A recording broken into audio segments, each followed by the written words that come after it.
Have you ever really stopped to think about what's happening inside your gut while you're fast asleep? Well, it turns out there's this absolutely fascinating and super powerful connection between the quality of your rest and the health of those trillions of little microbes that call your gut home.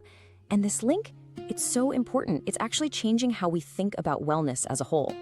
So, what if I told you that one of the best things you could do for your digestion, your immune system, and even your mood happens while you're not even awake?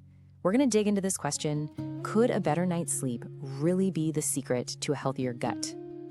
All right, here's the plan. First, we'll get to know our inner garden, the gut microbiome.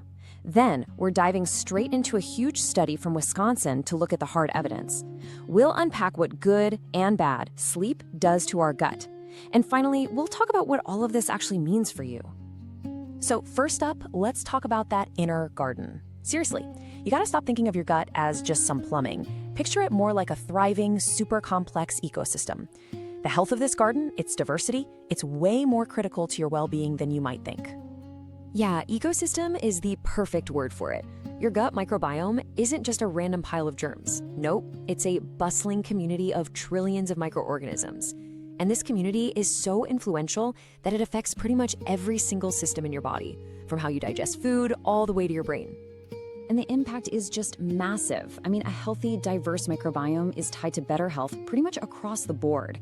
But when that ecosystem gets out of whack, it's linked to all sorts of things like obesity, type 2 diabetes, and even our mental health. So yeah, the stakes for keeping this inner garden in good shape are incredibly high. Okay, so where does sleep fit into this whole picture? Well, that's where some solid evidence from a big study out of Wisconsin comes into play. Let's get into how they actually figured out this connection. And this was no small-time experiment. The researchers looked at data from 720 adults. Having a number that big gives their findings some serious weight, It makes the conclusions way more powerful. Their method was actually pretty simple, but really smart.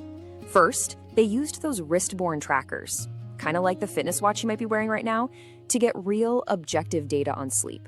This wasn't about what people thought their sleep was like, it was the real deal. Then they analyzed stool samples to see the exact makeup of everyone's gut microbiome. And finally, they used some heavy-duty statistical tools to connect all the dots. So after all that data, what was the big takeaway? What did they actually find? Okay, this is where it gets really, really interesting. The main finding was just crystal clear. People who had really consistent and efficient sleep, they had a more diverse and rich gut microbiome. Basically, a healthier inner garden. But on the flip side, folks with inconsistent, disrupted sleep showed way lower diversity. And here's the real shocker. It wasn't just about how many hours you slept. The biggest factor, by far, was consistency. People with those wild, erratic sleep schedules, different bedtimes, different wake-up times, they had less healthy guts. And get this, their guts were even less healthy than people who consistently got a little less sleep. When it comes to your gut, consistency is everything. So what does poor sleep really look like in the data? Let's zoom in a bit and look at the actual numbers that show this connection. Check this out. There's a direct link between how people felt about their sleep and what was happening biologically. When people rated their sleep as good, their gut richness was higher, meaning more types of good bacteria. But the ones who said their sleep was just fair or poor, they had measurably lower richness. So our gut feeling about our sleep quality, it actually matched the hard science. And it wasn't just one single thing. It was a whole bunch of issues that were linked to a less diverse gut. That huge night-to-night difference in sleep duration, spending more time awake after you've already fallen asleep, and lower sleep efficiency, which is just a fancy way of saying you spend less of your time in bed actually sleeping. Okay, we've gone through the science, we've seen the data. Now for the most important question. What does this all mean for you? What's the one thing you should really take away from this? This right here is the most powerful message of the whole study. See, unlike our genetics, which we can't change, our sleep is a modifiable health habit. It's a behavior. It's something we actually have control over. Think of it like a lever we can pull to directly improve the health of our gut. And hey, that's not just my interpretation. The researchers themselves said it. They concluded that their work adds to this growing mountain of evidence that our daily habits, the things we choose to do, can literally shape the foundation of our gut health.